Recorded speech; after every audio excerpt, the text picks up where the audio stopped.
Hello friends, welcome to our channel. இன்றைக்கி வெண்டைக்காய் புளிக்குழம்பு எப்படி செய்கிறதுன்னு பார்க்கலாம். அதுக்கு முதல்ல ஒரு புளிக்குழம்பு பொடி ரெடி பண்ணிக்கலாம்.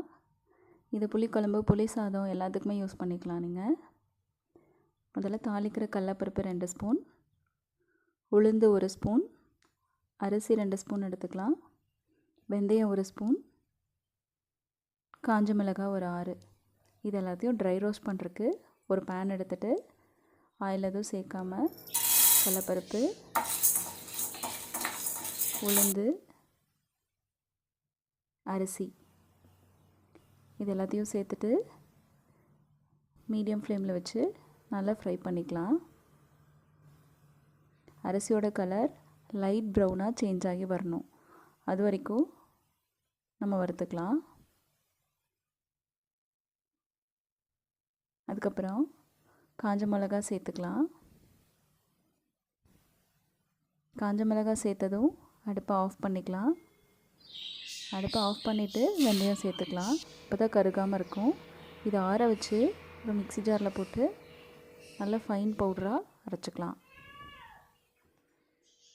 அதுக்கப்புறம் வெண்டைக்காயை இந்த சைஸில் சின்ன சின்ன பீசஸாக கட் பண்ணி எடுத்துக்கணும். சின்ன வெங்காயம் கொஞ்சம், கருவேப்பிலை, பூண்டு ஒரு 10 பல், ஒரு பெரிய சைஸ் தக்காளி கட் பண்ணி எடுத்திருக்கேன், மஞ்சத்தூள் கொஞ்சம். இந்தளவு புளியை தண்ணியில் ஊற வச்சு கெட்டியாக கரைச்சி புளிக்கரைசல் எடுத்து வச்சுக்கலாம். அப்புறம் ஒரு பாத்திரத்தில் எண்ணெய் விட்டு வெண்டைக்காய் சேர்த்துக்கலாம். வெண்டைக்காயோட வளவளப்பு போகிறதுக்காக லைட்டாக எண்ணெயில் ஃப்ரை பண்ணி எடுக்க போகிறோம். இது மாதிரி பண்ணும்போது லைட்டாக உப்பு சேர்த்துக்கலாம்.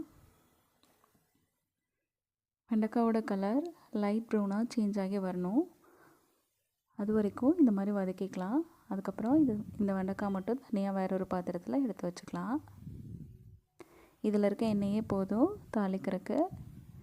தேவைன்னா கொஞ்சம் எண்ணெய் ஆட் பண்ணிக்கலாம். கடுகு பொரிஞ்சதும் சின்ன வெங்காயம், கருவேப்பிலை, கடுகு, பூண்டு எல்லாம் ஒன்றா சேர்த்துக்கலாம். சின்ன வெங்காயம், கருவேப்பிலை, வெங்காயத்தோட கலர் கொஞ்சம் சேஞ்ச் எல்லாம் வரைக்கும் வதக்கிட்டு தக்காளி சேர்த்துக்கலாம். வெங்காயத்தோட கலர் கொஞ்சம் சேஞ்ச் ஆக வரைக்கும் வதக்கிட்டு தக்காளி வெண்டைக்காயும் சேர்த்து நல்லா கிளறி விட்டுக்கலாம். அப்புறம் மஞ்சத்தூளும் வதக்கி வச்சுருக்க வெண்டைக்காயும் சேர்த்து அப்புறம் லைட்டாக கிளறி விட்டுக்கலாம். அப்புறம் மஞ்சத்தூள் சேர்த்துட்டு ஒரு கிளறிக்கலாம். லைட்டாக உப்பு, அதுக்கப்புறம் புளிக்குழம்பு பொடி நம்ம அரைச்சி வச்சுருக்கோம் இல்லையா, அது ஒரு 3 ஸ்பூன் சேர்த்துக்கலாம். நான் காரத்துக்கும் கலருக்காகவும் இன்னும் கொஞ்சம் காஷ்மீரி சில்லி பவுடர் சேர்க்குறேன்.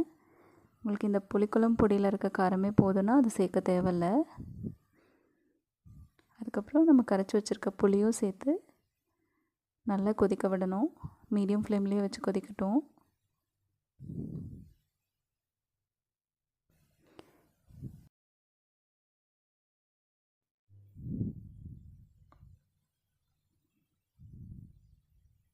ஒரு 5 மினிட்ஸ் கொதிச்சா போதும். இந்தளவு வந்ததும் அடுப்பை ஆஃப் பண்ணிக்கலாம். அவ்வளோதான் ஃப்ரெண்ட்ஸ். தேங்க்யூ ஃபார் வாட்சிங். என்னோடய சேனல் பிடிச்சிருந்துச்சுன்னா சப்ஸ்கிரைப் பண்ணிக்கோங்க.